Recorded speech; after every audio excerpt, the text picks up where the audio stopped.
And here we go. It is the Pittsburgh Hockey Now live chat on YouTube and the Pittsburgh Hockey Now platforms. Hola, I am Dan Kingerski. Let's see how I can get rid of this little screen here. And we're going to delete. And there I am. Yes, I'm a few minutes late. I think you've come to expect that by now because there's always a couple more things I try to squeeze in before the start of the live chat. Like, oh, let me try to find a video. Let me try to find this photo. You know how it goes with me. So here's what we're going to talk about. We're going to talk about this guy. Of course, that guy brings up that guy. Kyle Dubas. So we'll talk a little bit about the Penguins trade speculation. I don't want to call it chatter because chatter suggests there's hearing talk around the league, and I don't think anything has risen to that yet. I think there's speculation to this point.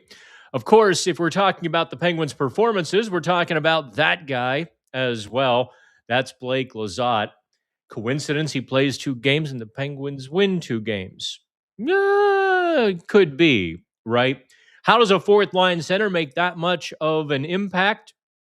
I think you and I will talk about that. Of course, speaking of impact, how about those 2 guys, Justin Brazeau and Anthony Mantha?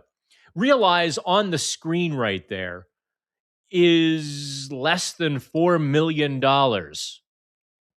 No joke. Let me double check Justin Brazeau's his Puckpedia page. Yeah, 1.5 for Brazeau and 2.5 for Mantha. So there's $4 million on the nose actually for those 2 top 6 wingers who are so outperforming their contracts. It's not funny. So we'll get into that, as well as the Penguins' third pairing. And I chose that photo very purposefully. You can kind of get a look there. Why is it working? Well, take a look at the photo there and how they are taking care of the crease. And I think we probably should talk, in reference to the trade speculation, but also Stuart Skinner for the Penguins. Plus, of course, you. Let me see here. Oh, wait. Nope. Bring me back. There I am. I still don't quite know how to use all of this sort of software. You can tell I haven't put a whole lot of work into myself today. It's a holiday. We're going to just roll. So I know Driz always likes the first question here. Where is it? I have to find Driz's question. Did Driz not get the first question in? Uh-oh. Well, that's what are you going to do? If I put this on the stream, it's actually it'll roll through. Oh, do I want to put the comments on there?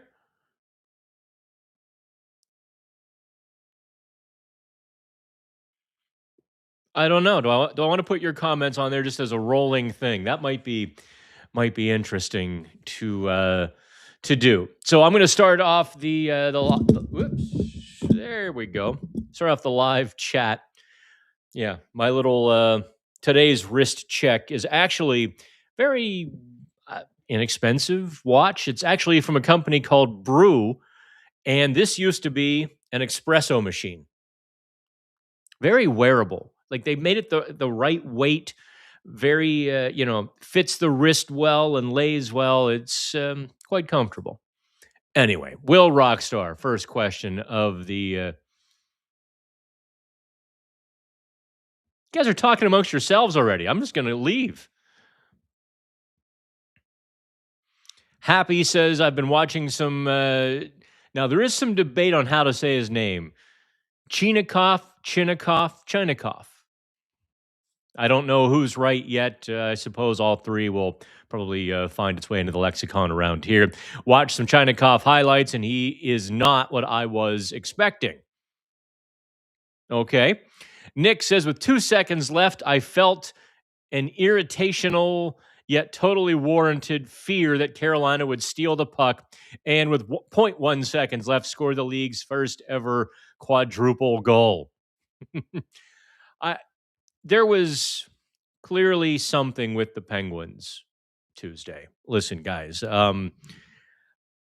I was curious how they would handle a lead against a very good team, especially a lead earned early in the game. It's one thing if you get up 3-0 midway through the third period, you score that big goal, and now the other team's like, all right, you got us.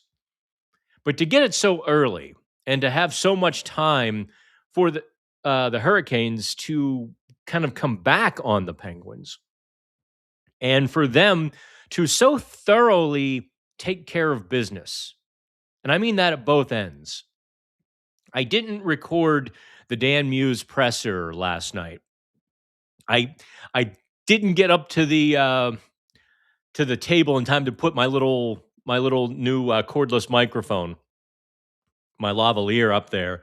So I'm like, we'll just do it another time. Next time I got the rhythm. It works well. And if you watch the post game video Tuesday, boy, the sound on those things is extraordinary. And I only paid $100. I'm kicking myself for not doing this 2-3 years ago. Anywho, uh, for the game tomorrow, I will have to make sure I get that little lavalier mic up by Muse's microphone uh, before the game is over, so that way I can just click and that way you'll all have better sound. But to the point here about the fear of the Penguins giving up the lead, how they did it. And for those of you who watched the post game last night, some of this will be a little bit redundant to you. But they didn't have to take care of the front of the net like they did against Chicago. Instead, what they did was they nipped it in the bud. By that, I mean the Penguins were largely responsible with the puck. Sure, mistakes are going to happen. Carolina is going to push. They're a good team. You know, you're not going to outshoot them 40-0 and absolutely control the play for 60 minutes. But by being responsible, they didn't feed Carolina's momentum. So that's, baseline duh kind of stuff, right? They stayed on top of the puck, especially the F3 was in the proper position. So when they were playing on the rush, they weren't exposing themselves to an odd man break against. Now they were sending 3 through the zone. One pulling up early in the game. The Penguins really took the middle of the ice on their zone entry and had runners on the wings, really creating some havoc. But by taking the center of the ice, now everything opened up. And, Carolina's like, okay, enough of that, played tighter gaps. The Penguins began to use the weak side, zone entry, controlled zone entry. But they had essentially a center driver, split the defenseman, and it just kind of pulled apart Carolina's defensive structure because now everyone's scrambled, everyone's trying to take a different man, and the Penguins had time and space in all of that. Really kind of carving right through the middle of the zone or the defensive zone coverage. Just, it splintered Carolina. And it gave the Penguins plenty of chances, and it wasn't a drive-by. So often when the Penguins get on the rush, their shots are from the outside, or it's a drive-by chance. Just one quick shot, and that's it. That wasn't the case. They were getting good shots from the slot. They were getting good shots near the net. They were also on the second puck and not selling out to do so. By not selling out, they created layers in the neutral zone, which slowed down Carolina's attack and counterattack, which meant the Penguins defensemen had a moment to get loose pucks, and the Penguins defensemen were actually pretty good Tuesday with the breakouts. The breakout routes pass on the tape, not in the back of their skates like they were kind of doing um, against Chicago. But that was, the first game after a break. Nevertheless, there were a lot of grenades being tossed by the Penguins in Chicago. There, I probably have summed it up. And then, of course, when the Penguins, gave up a chance, that guy with his new mask, I don't have a picture of it from last night. He had the new mask on, and Stuart Skinner really flashing the leather, putting the paw up last night and grabbing a whole bunch. So that's a little bit of the um, synopsis of Tuesday. But the fact that they put it all together and executed it and kept executing it, there is a misnomer that the Penguins somehow take their foot off the gas when they have a lead. No, they just, when the other team pushes back, they've buckled and they get scrambly and chaotic and they lose the details of their game and they lose all the things that they did to get the lead and they start reacting and they've had the meltdowns. They just kept playing straight ahead, keep doing it against Carolina, and that was shocking. Let's be honest. It was a bit shocking. It also bodes incredibly well for the Penguins coming out of the break to win the first couple of games. The last 2 or 3 years, they've absolutely punted these games, lost them. Januaries have stunk for the Penguins, and they have taken, playoff contention and turned it into lottery talk. Like everything else, that's different this year, too. All right, let's get to Will Rockstar says, any word on Malkin and his return status? Do you have honey mustard? Brandon says, this team has been so emotionally abusive. Pick a lane. Yeah, I get that. I get why you fans might say that. Hi, Dan. 2 questions, says Tom. 1, can the Penguins be a Stanley Cup contender with the core 3 intact? No. 2, will you have Coach Anzalone on soon? Love your game analysis. I always learn something new. Francis is jet setting. He's all over the world at this point. I would love to have him back on. It's just he and I miss each other all the time. Like, hey, I'll text him. 2 days later, I'll get a text back. Hey, was on a plane, had this and this to do. We have to catch up soon. And then he'll text me, and I'll be on a plane, and we've got that sort of conversation going, cross continents, cross countries, and yes, I would love to have Coach Francis on soon. Brandon says, yeah, there was an interview. Don Waddell did. He actually did it on the sheet with Jeff Merrick. Wasn't necessarily TV.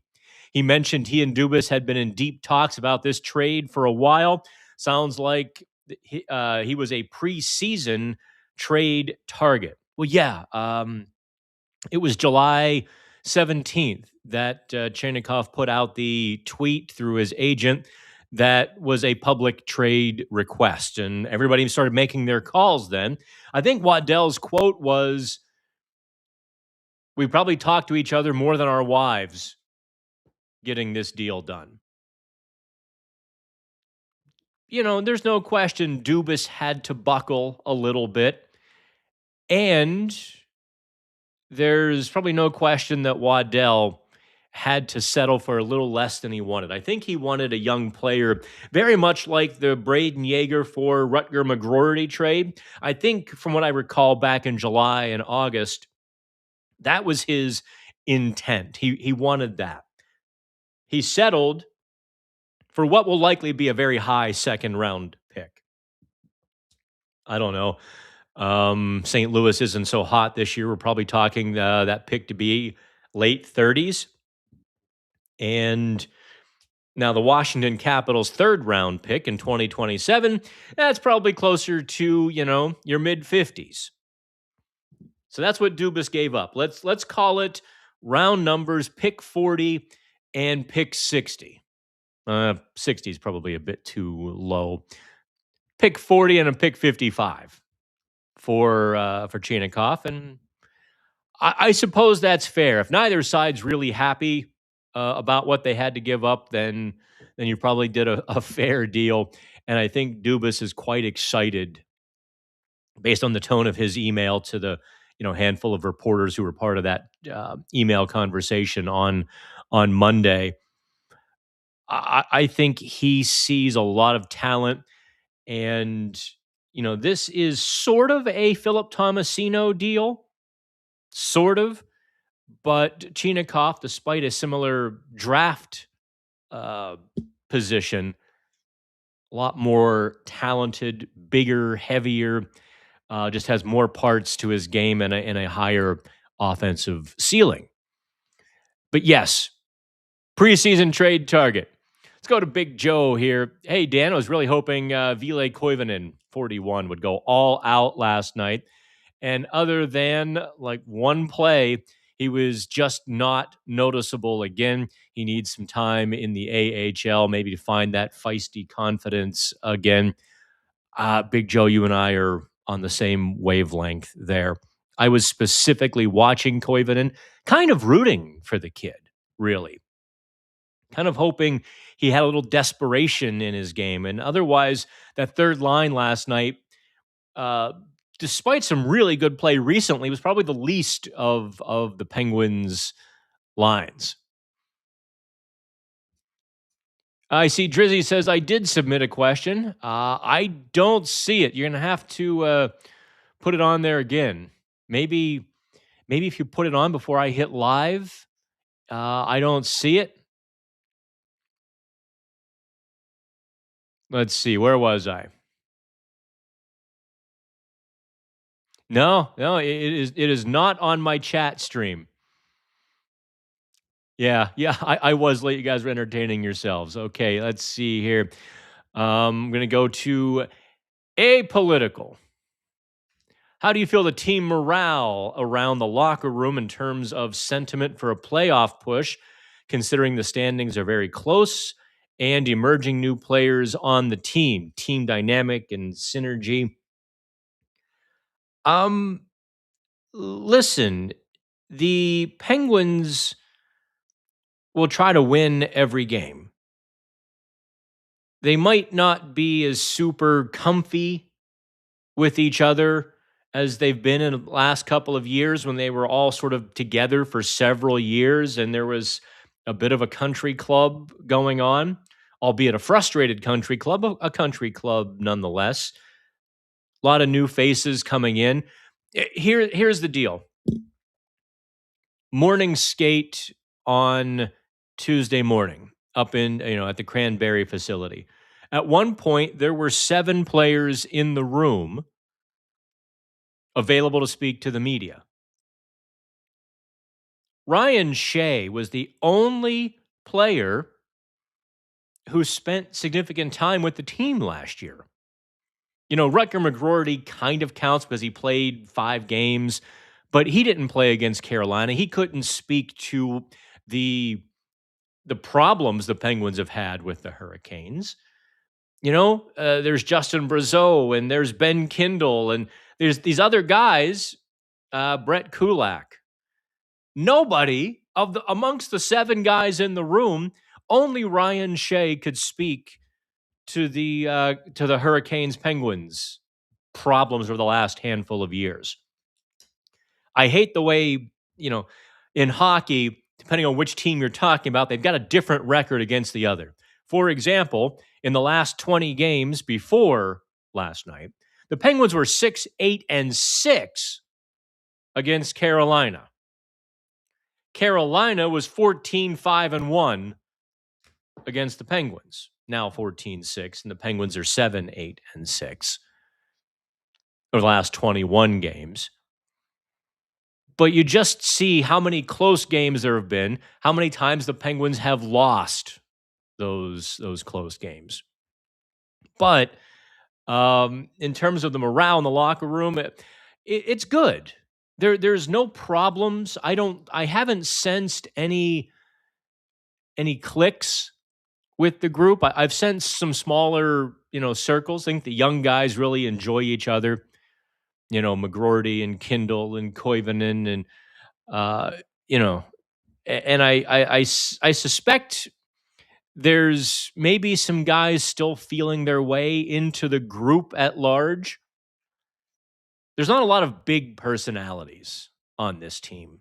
Like Justin Brazeau, he's not a big personality. And Anthony Mantha's got a real sharp, dry, wit about him. But he's not, he's not the gregarious sort with it. The only gregarious guy in the room really is Kevin Hayes.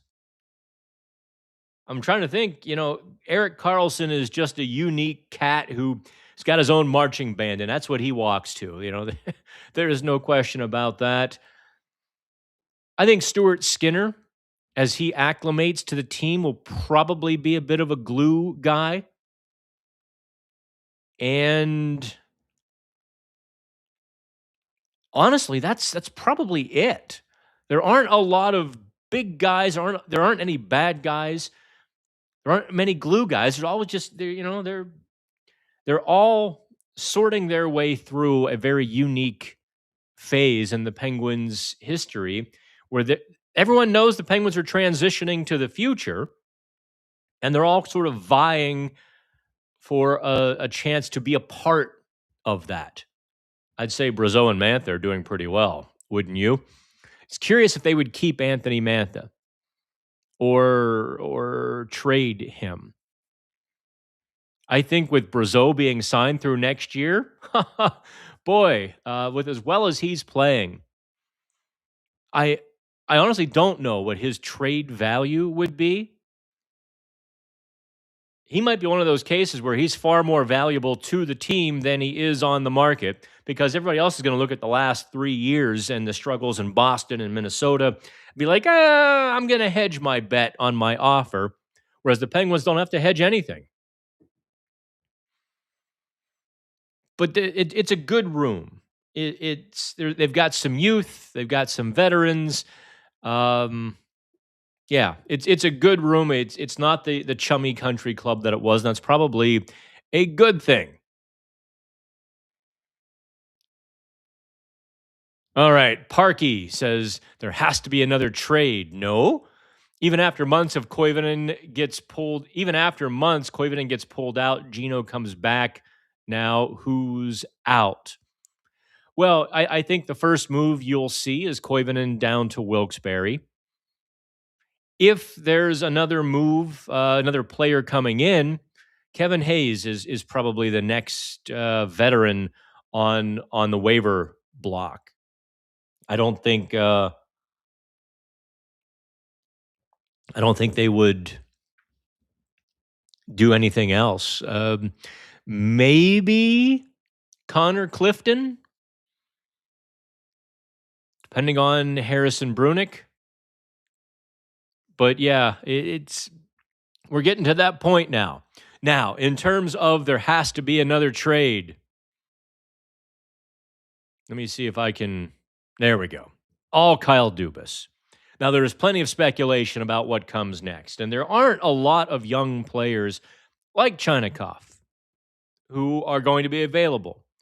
We talked last week. Yes, Barry Kotkaniemi. Didn't see a whole lot from him. Then again, didn't see a whole lot from any of the Carolina Hurricanes Tuesday. I kind of think he might be a good target, but he's got 4 years left at $4.8 million. That's not an easy trade to make. There's just so much risk involved. Maybe if Carolina and Dubas could hook up, Don Waddell and Dubas hook up on, Ryan Graves for Kotkaniemi, change of scenery for both guys and move on. That might be something both would consider. I thought Graves was playing, a very serviceable game recently, after his recall. But the reason I bring up Kyle Dubas is that guy. That is Andrew Mangiapane. or Manjapan. I've heard it both ways. Um, Wild speculation in Edmonton that he's on his way out the door, that he wants to be out the door, that they want him because he was a healthy scratch on Monday, and this was kind of on the heels that of the report in Edmonton that the team had given his agent permission to seek a trade. It all sort of happened very quickly. There's that. He gets scratched. Um, I am a hard pass on this one. You know, guy in his early 30s, his offensive numbers have been declining in the last couple years. He didn't look great in Washington. His, 2 years ago, or I'm sorry, last year was Washington. 2 years ago was kind of his down year with Calgary, I think. If I have some of the numbers or the dates wrong, please forgive me. But the short answer is there's a lot of talk that he's in decline.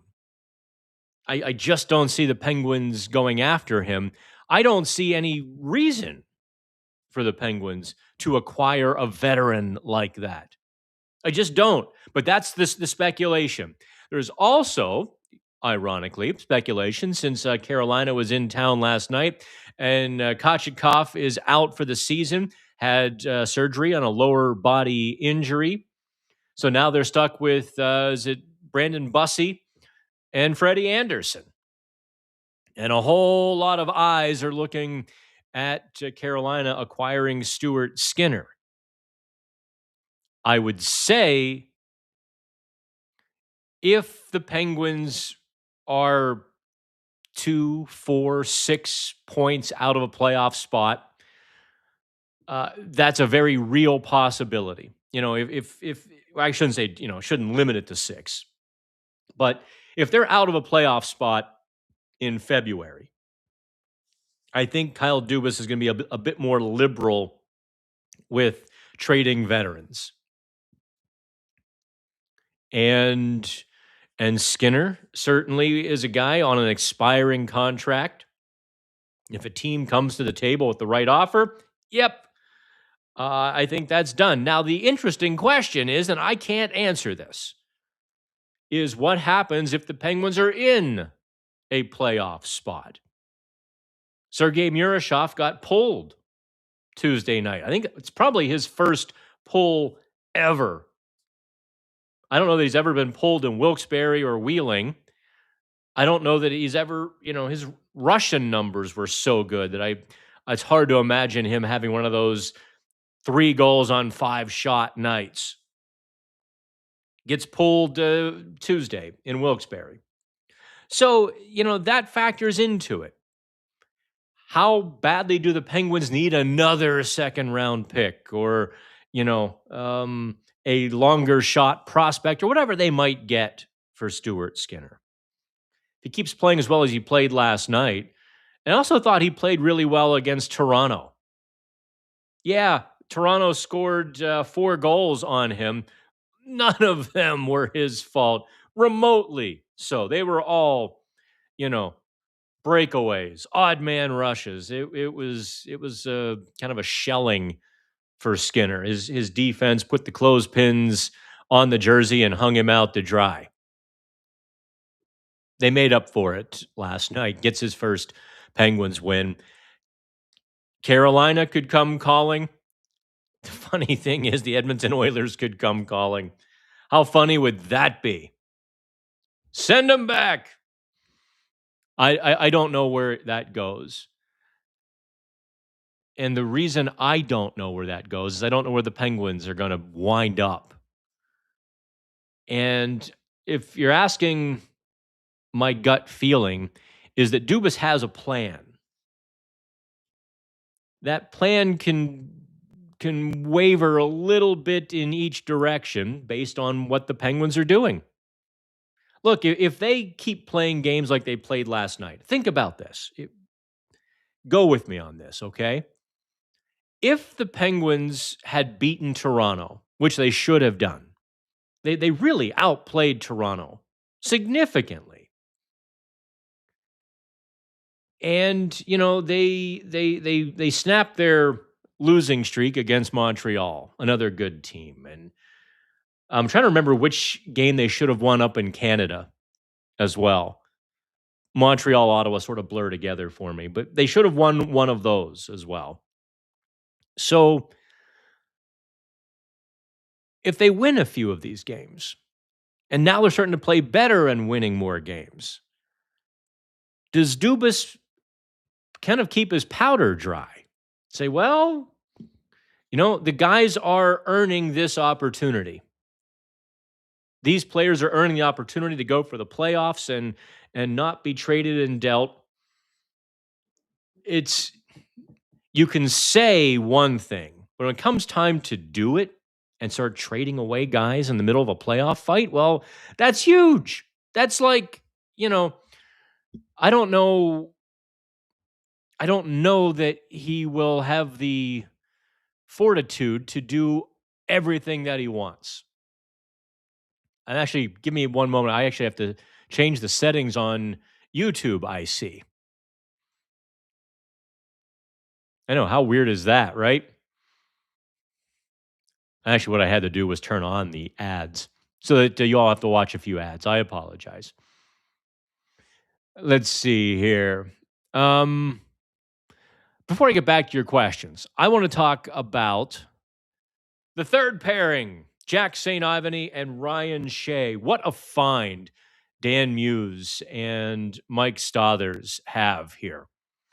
They are putting together, they have put together a third pairing.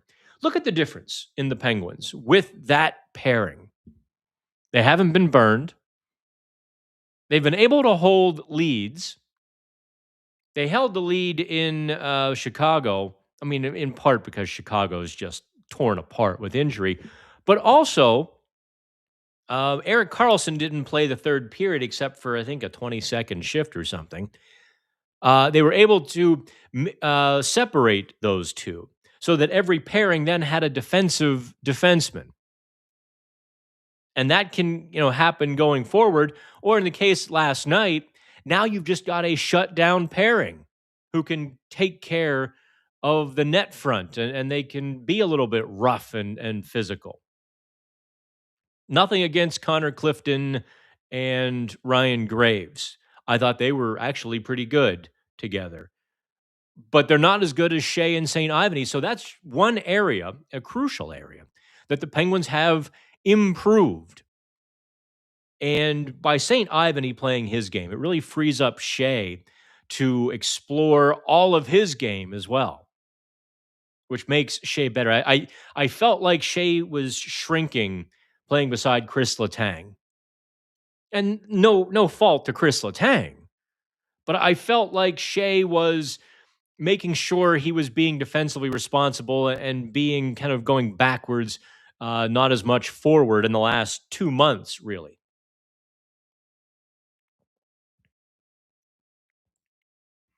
Oh, Parkey also mentions Philip Hollander coming back in the lineup.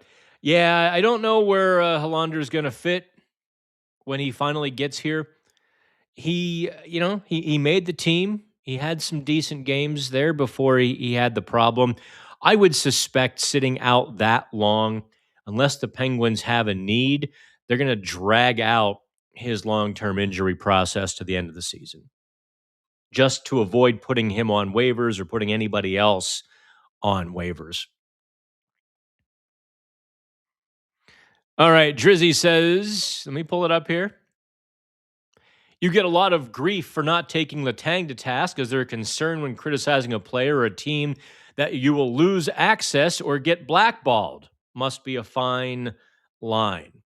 Well, if you guys have written any of the stuff I've written on Pittsburgh hockey now over the last several years, I've taken players to task. I've taken the organization to task. I took the coach to task towards the end of last season. Sure. I mean, not every player and every writer has a great relationship. You guys might remember Sid and I had a little rough patch at the end of the 23-24 season, right as they were, getting ready to trade Jake Gensel, I steered into the skid and, you know, and Sid wasn't entirely thrilled with my timing of the question. The guys on Pittsburgh Sportsnet weren't thrilled with the timing of my question, but the Penguins had an off day the following day, and that was my only chance to do it. I digress. I got a lot of support as well from other ends of the industry. Is there a fear of losing access? As long as you don't make it personal, as long as you don't go over the top, as long as you don't go, hog wild and try to burn the house down, generally not. I mean, there has to be some give and take with the team where they have to accept criticism. And if they don't, well, you know, uh, occasionally PR staffs do saber rattle to try to, avoid heavy criticism in some areas they're sensitive. Obviously, there was a team that signed one of the Team Canada 5 that tossed the athletic guy out of the facility earlier this year. They kind of felt ambushed, and they're like, "Yep, you're out, you're gone." So, um, no, I generally think if you're fair, if you're an adult about it, you're fine. Not fine, but and sure, you can get blackballed in the locker room. If guys think you're in there trying to stir things up or set them up for bad questions or with bad questions, I could see that. I also think it works the other way, where a player recently told me, I'm like, hey man, one of my ending line when I talk to most players, I don't know if you hear some of the audio, is, hey, I appreciate you. It's just kind of, a formal or informal, formalized exit that I have with guys. And one player kind of stops and said, no, no, no, I appreciate you. I was like, what? He's like, no, I see some of the stuff. My dad sends it to me. I kind of loved that answer. He's like, no, I appreciate some of the stuff you've written about me. Not everything, but I've appreciated that. So it swings both ways. And that player's also hasn't told me any inside dirt, but has been more forthcoming in talking about the X's and O's of the game with me, and really having some hockey conversations that I in turn pass to you. Now I can't say this player said this or told me this, but when it's knowledge imparted to me, I can pass it to you as I've acquired it. Um, yeah, but let's just say I really ripped Chris Letang. He's a guy that I is very media aware and conscious. If he didn't like it, here's a prime example. Dave Molinari didn't vote for Jaromir Jagr. What year was it? 1998 for the Hart Trophy, and Jagr loses by one vote or tied Chris Pronger. Right? I don't remember the story. I wasn't in Pittsburgh back then, so it wasn't a big deal to me. Huge deal here. Huge deal with the organization. And for the Jagr documentary, I don't think it's out yet. But when they retired Jagr's number, they asked Dave to kind of come and have like a little talk in the private room with Jagr. And I think they played it up a little bit because I don't think Jaromir Jagr really gave a rat's tail about it back then or now. But they have, they do that sort of thing. Now, if Jagr were very sensitive about it, sure, he could have held a grudge and not talked to Dave. There was a player last year that I kind of had to just force to talk to me several times. I wasn't going to give up. Whether he read some of the stuff, I wasn't very complimentary of him in the preseason. I won't tell you who it is because he and I have talked a lot in the last month or so.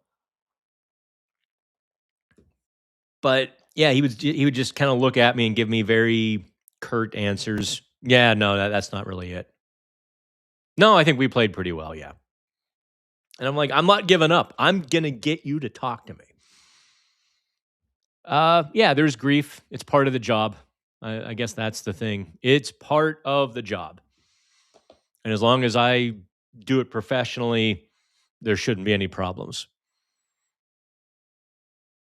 Josh says, I thought the Chinikov trade was great. Now I would love to see Dubas make a run for Owen Power or Bo Byram from Buffalo to help the D. My thoughts. I know. I don't know where this Owen Power to the Penguins stuff is coming from.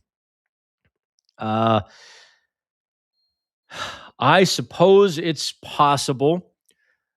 Buffalo has won what, 9 in a row? They're going for 10 in a row. You keep a young defenseman with that pedigree.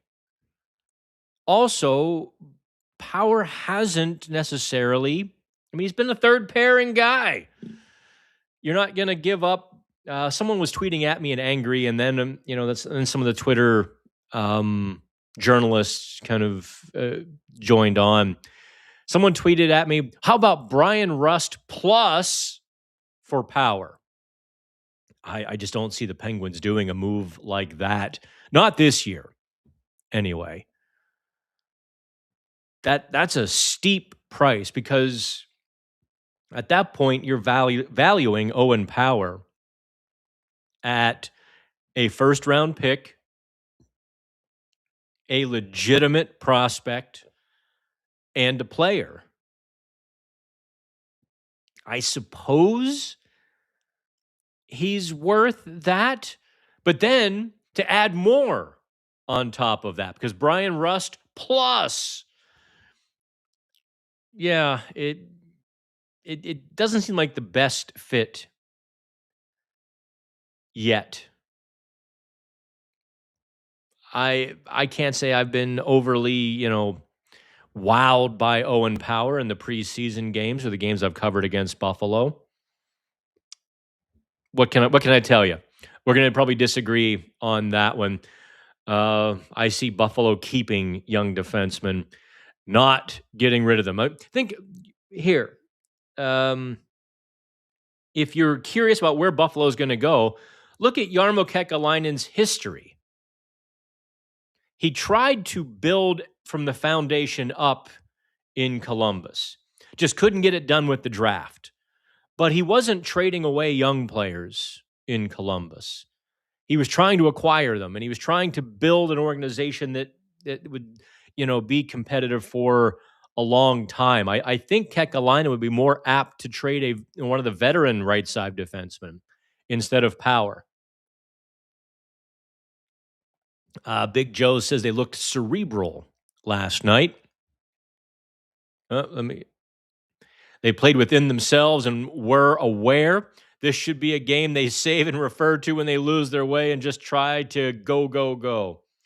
Last night, I think the line I used in the report card was this. This is what's possible.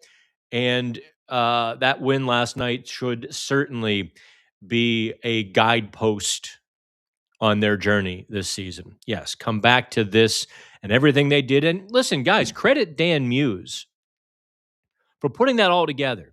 That was not pond hockey they were playing last night. They clearly had a plan to attack Carolina's system, to exploit things, and they did a brilliant job at it.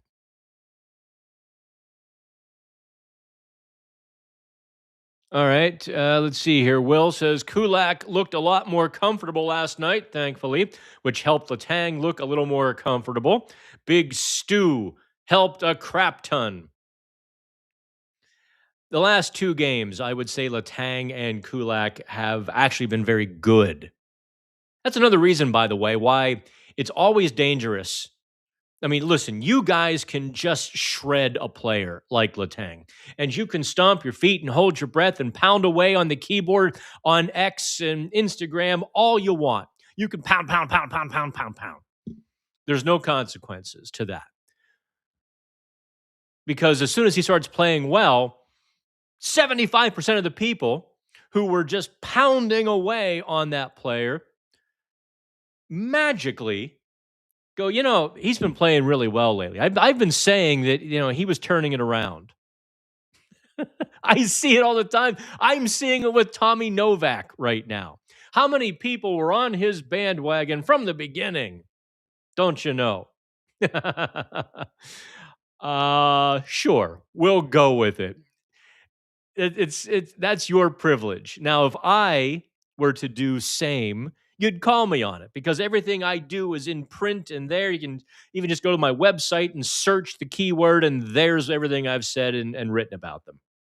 Yeah, you can be like, I've been saying all the whole time he's really good. Kulak and Letang last night. Yes, Kulak and Letang were the best defensive pair against Chicago. And yeah, they were the best against Carolina as well. Letang especially really planned for the forecheck.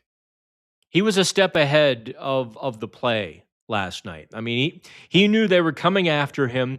He knew they were going to get on him, but he was never unprepared when he got to the puck. That is one of the things I think has been a little bit of a bugaboo with him this season. Maybe it's the new teammates or whatever it might be, not getting to the puck as fast as he would like. Maybe players getting on him faster than because of maybe him losing a step. There's a smaller gap to the forecheckers now, and he hasn't had time to make the plays that he wanted. Whatever it might be, maybe all of the above. Right. Last night when he was going back on pucks, he knew where to go. Didn't make those mistakes, didn't make those desperation passes that become turnovers, that become high danger scoring chances, which with his luck this season that have become goals against.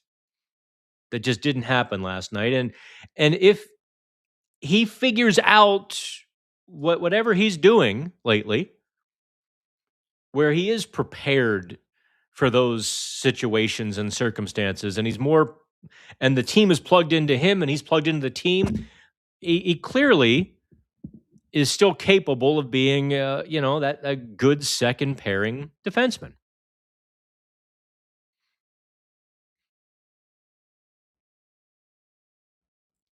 Will says this is the perfect season for a rental defenseman. I don't know. Who would you replace? You're not going to replace Shea and St. Ivany.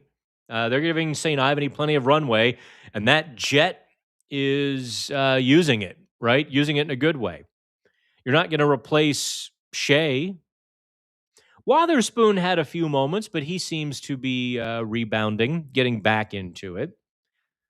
You're not going to replace Eric Carlson. You're not going to replace Chris Letang.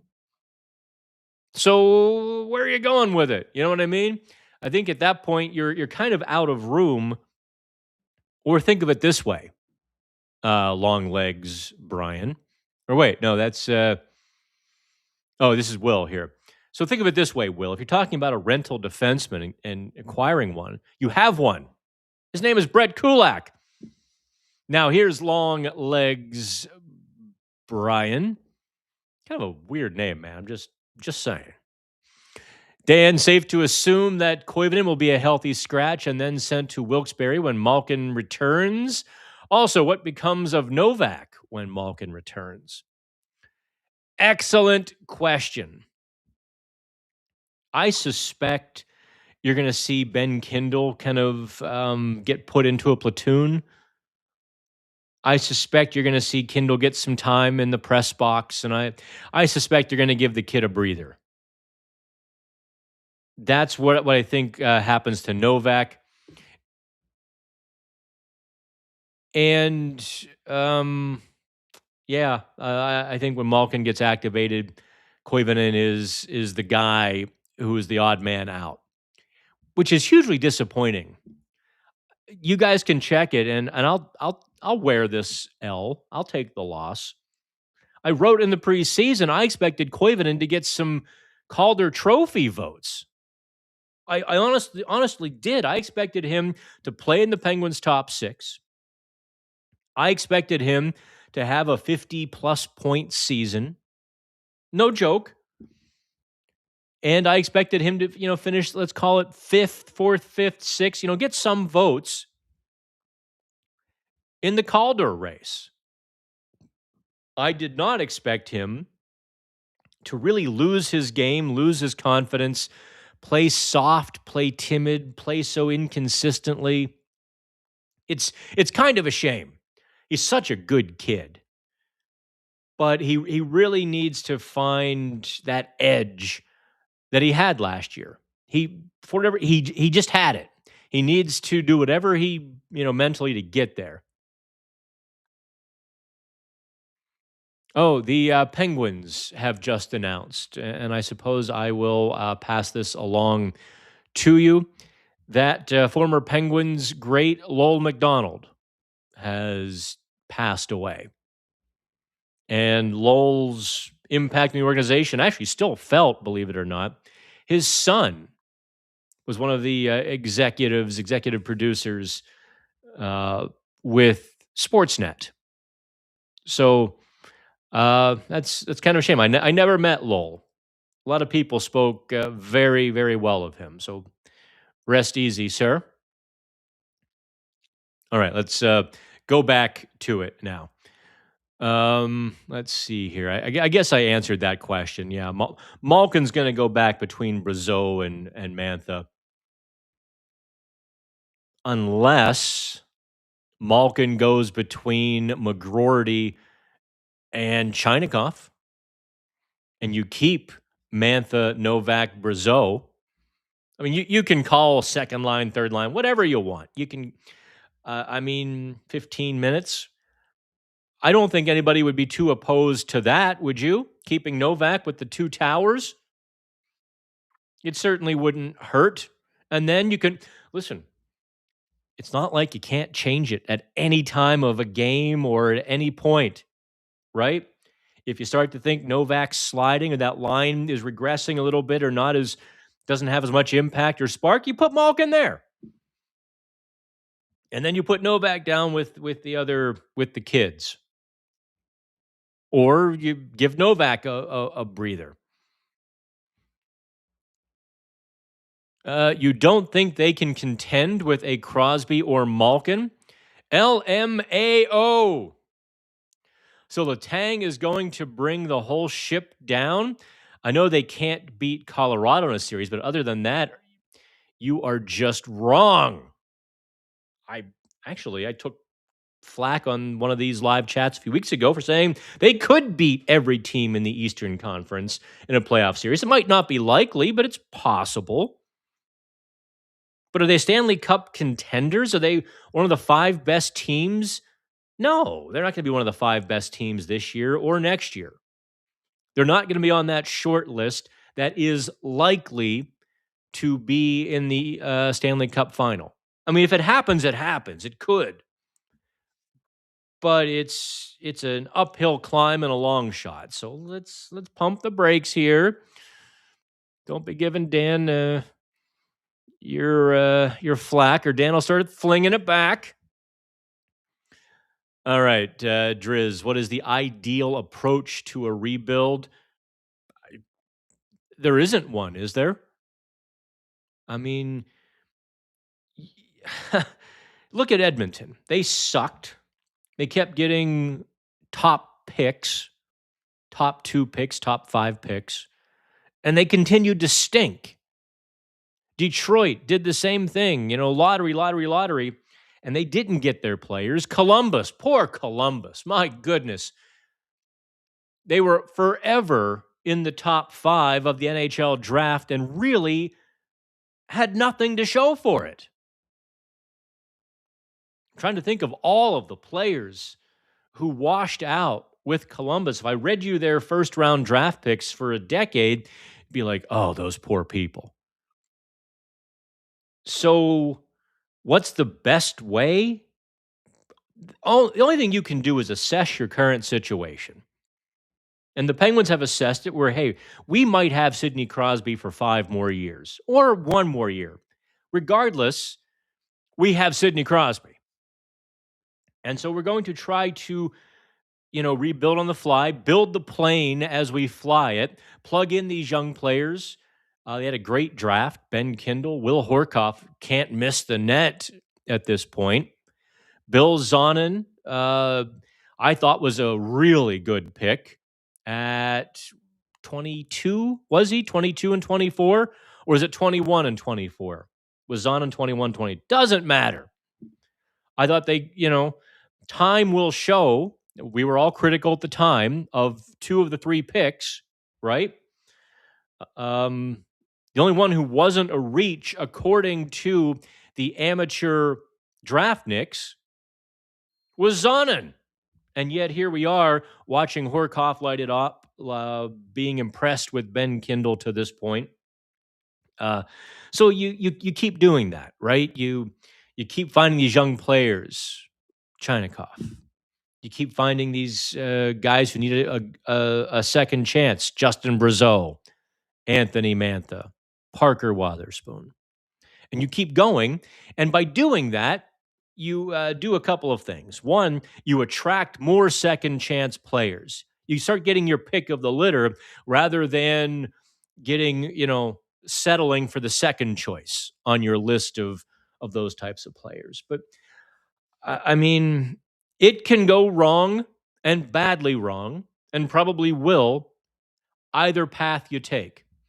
Whether you take the tear it down, start over approach, or whether you do this nibble, nibble, nibble, nibble.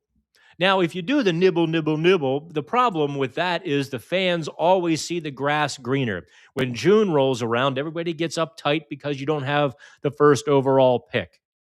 You see Matthew Schaefer and Michael Misa, and you see Macklin Celebrini, and you're like, I want that player. And understandable, right? What's the odds of winning the first overall pick if you have the worst record? 27%, 23, 25, 27%. So you can very easily wind up, if you tear it down, with nothing. Otherwise, Columbus and Detroit would be Stanley Cup contenders or winners by now. Otherwise, Buffalo would be Buffalo didn't necessarily tear it down. Buffalo imploded, acquiring a bunch of veterans who didn't want to be there and then trading them away. And that's just been a brutal. Buffalo almost doesn't count.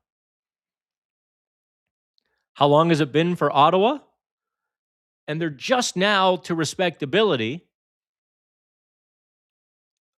Linus Ullmark taking a leave of absence, that's going to hurt. And Brady Tkachuk gets hurt. And, there isn't a singular path that is guaranteed. You have to make great decisions at the draft no matter where you pick. You have to make sharp decisions on the free agent market, or rather, you have to not make mistakes on the free agent market. And then you have to develop the hell out of your players, all of them, and hope for some luck. There just isn't, there isn't a sure thing either way. And there actually, statistically speaking, isn't a better path. As Dubas put it, a lot of those teams that tear it down get lost in the abyss. And that's true. So do you want to hope to turn the team around in 3 years like Montreal has done? The flip side is you're Detroit and there's 8 years gone by. Columbus, never, actually. Columbus has made the playoffs and won a playoff series. 25 years they've been building and building and building and building. And they have nothing to show for it. Nothing. And it's not like they've had bad people running their organization. They've had some really great people. It's just never worked because they've never had that luck.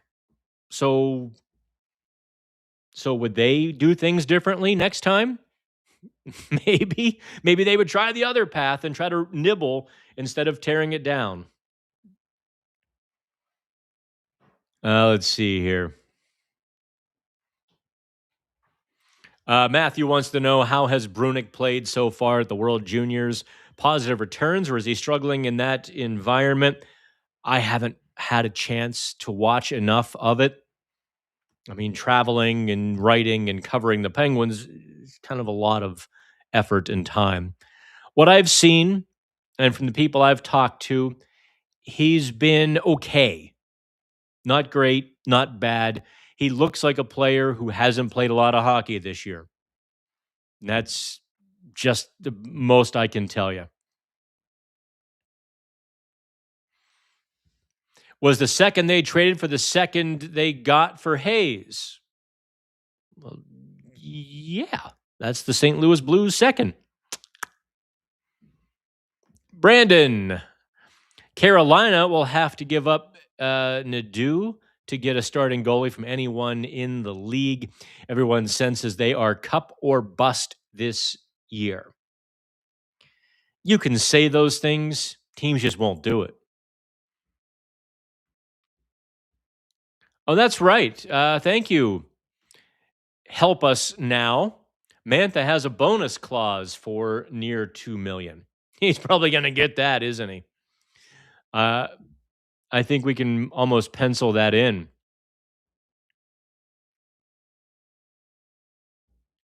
Penguins always find generational talent in the drafts. I have hope, says Hugh. Yeah, well, the first one the Penguins got, they had to trade away everybody who started playing well. Have you ever seen a general manager demote a goalie for winning a game? It happened. Ever seen a general manager trade away a player on a hot streak? It happened. Have you ever seen a guy trade away a Norris Trophy winner so that they wouldn't be any good? It happened. So that's how Mario came to be. That doesn't happen anymore. And understand this, the Pittsburgh Penguins won the 2005 draft lottery with a 6% chance. It was the most improbable lottery win. And I talk about luck. Brian Burke to this day will huff and scoff if you bring up his rebuild effort in Anaheim, because with the second overall pick, Anaheim was right there praying for Sidney Crosby. They got Bobby Ryan. Great guy, overcome a lot, decent enough, carved out a career for himself. Not Sidney Crosby. Think of the luck involved in that. Think of the luck involved to lose the 2004 lottery and still have Evgeny Malkin. I mean, the Penguins have been lucky. You can't bank on luck. And Listen with Intent says, pretty sure Dan will speak truths no matter whose feelings get hurt. I mean, yes, I have learned to be a little more tactful in the locker room, especially in the locker room. I felt bad. Some of the guys who have been turned over the last year were really great guys, but I could sort of see the writing on the wall. It's like, I don't want to go talk to them because I don't want to have to ask about it. That was always, that's something, I don't like. It's not comfortable. It's not fun. So, hey, you're probably going to get waived tomorrow. Any thoughts? That's not something I need to do. But you're right. To a fault, I probably don't have enough tact in a lot of circumstances.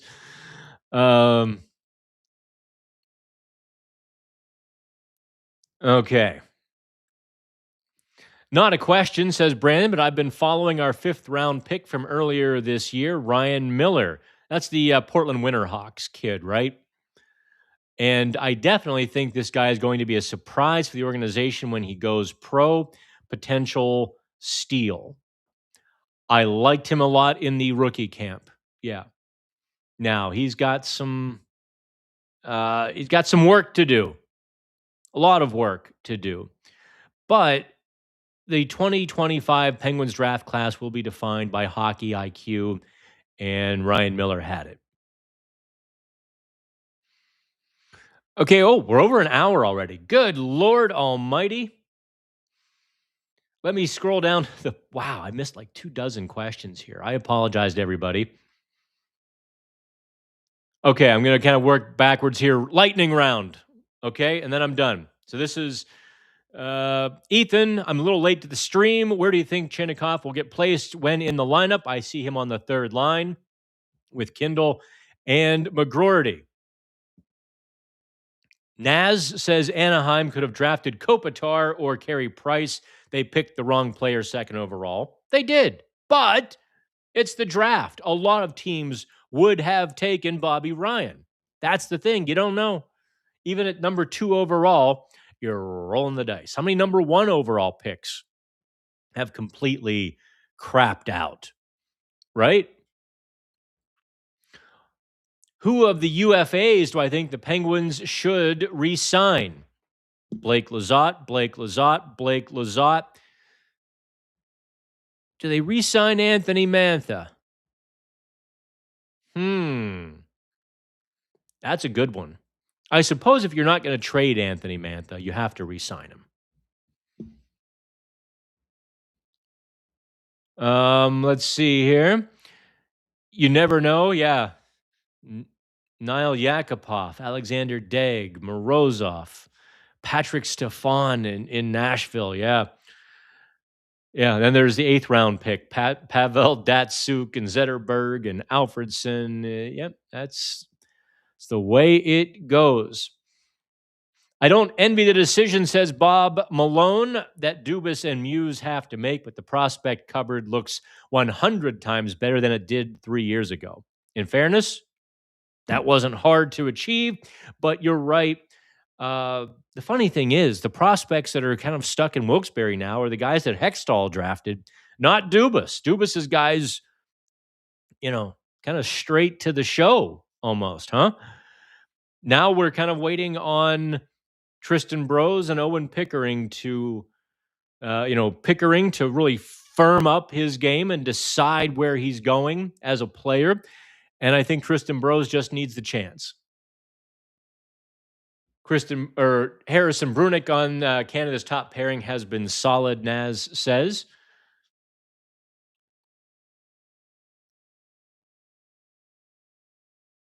Here, lightning round. I know we have a log jam already, but are Brose and Hayes still knocking on the door loudly? Any surprises down there that may start knocking as well? Knocking, yes. As trying to, who does the song? I hear you knocking, but you can't come in.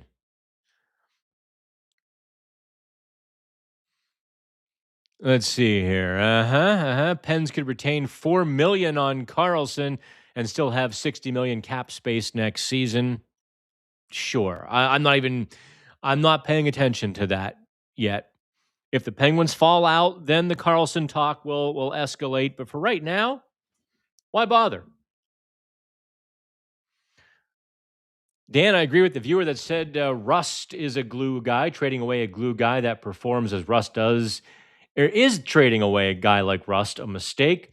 Felt exposing Mr. Glue himself, Fleury, in the expansion draft was a mistake. Well, you're talking to the one guy, actually two. There was John Staggerwald and Dan Kingerski kind of on that Marc-Andre Fleury hill until the expansion draft. It's amazing how much company we have now. We had no company back then. Now we have lots of company. Yeah, Brian Rust is a glue guy. I didn't mean to exclude him. But I also think he's an older guy. I just giving you what I see. Rusty's a glue guy. Is trading him a mistake? Well, as with any trade, what are you getting back? I don't see them trading him this year because, well, unless they fall out. Again, everything is predicated upon the Penguins' standings. Um, unless they fall out of the standings and Dubas says, all right, we have to go now. We have to move. So it's the only way I see Brian Rust getting traded. And even then, they like him enough in that room helping the young players and being there for Sid that the price is, quote, sky high, and it will remain.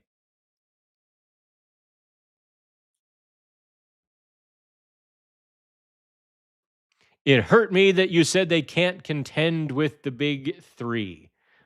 I, I could tell. Why do people think Koivunen will be scratched? His metrics are way better than McGroarty's. Oh, man. You're going to open up a 10-minute answer on the efficacy of the publicly available advanced analytics.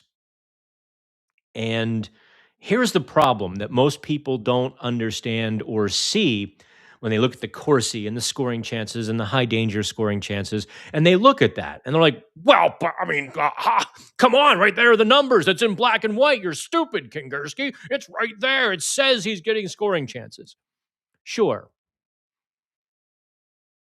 The number of offensive zone starts compared to defensive zone starts skew those numbers. The number of times he's converted on them. The actual number of times they've been true high danger chances.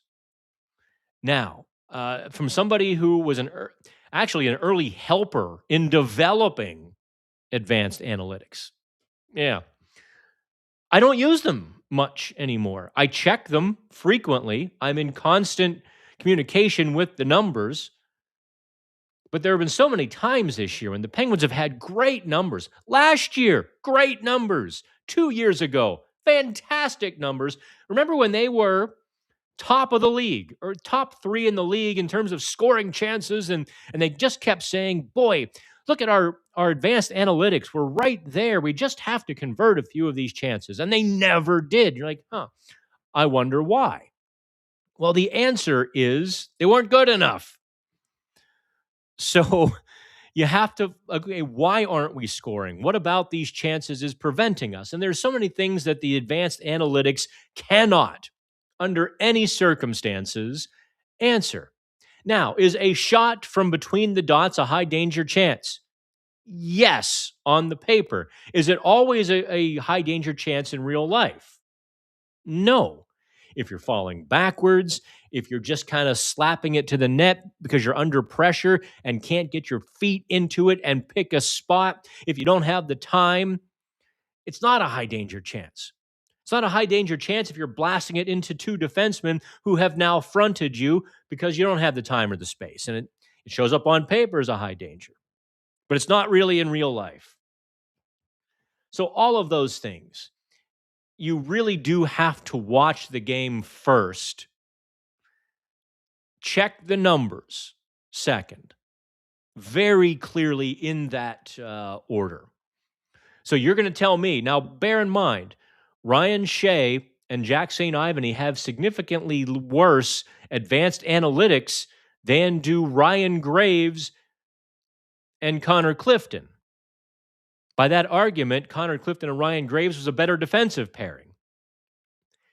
If you can find 3 people to argue that,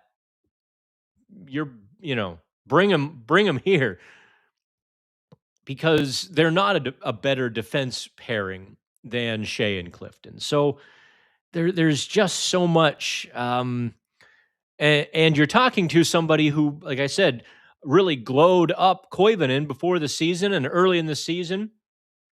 It's just that his play has been so inconsistent, at times timid.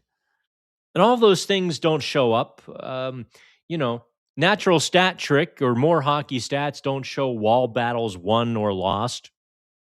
They don't show, you know, missed opportunities because you weren't quicker on that puck or you threw it away too quickly or there's just so many things that the advanced stats don't show. But when you watch the game, Koivunen has, I don't want to say flunked the eye test because at various times he's been really good. But then, he'll go away for quite a while. So that was a 4-minute answer. I kept it to 4 minutes. Advanced analytics worth checking. If you're relying on them, you're going to be disappointed and angry and shouting at the clouds on Twitter. And you're also going to have a lot of people like, yeah, see, you just got to first you got to learn the game and the nitty gritty nuts and bolts. I'm not saying you haven't. I'm saying as a general rule, you know, the numbers get plugged in second. All right, kids, that's it. I'm done. It's 2:30 already. Happy New Year. Maybe I'll see you out and about town. I haven't decided if I'm leaving my humble domicile yet or if I'm just going to crash here. The original Pittsburgh winery, full show tonight. A bunch of bands downstairs. So I'll give my friend Anthony Jardine, who did the podcast with me, another plug. In the meantime, that's it. I'm done.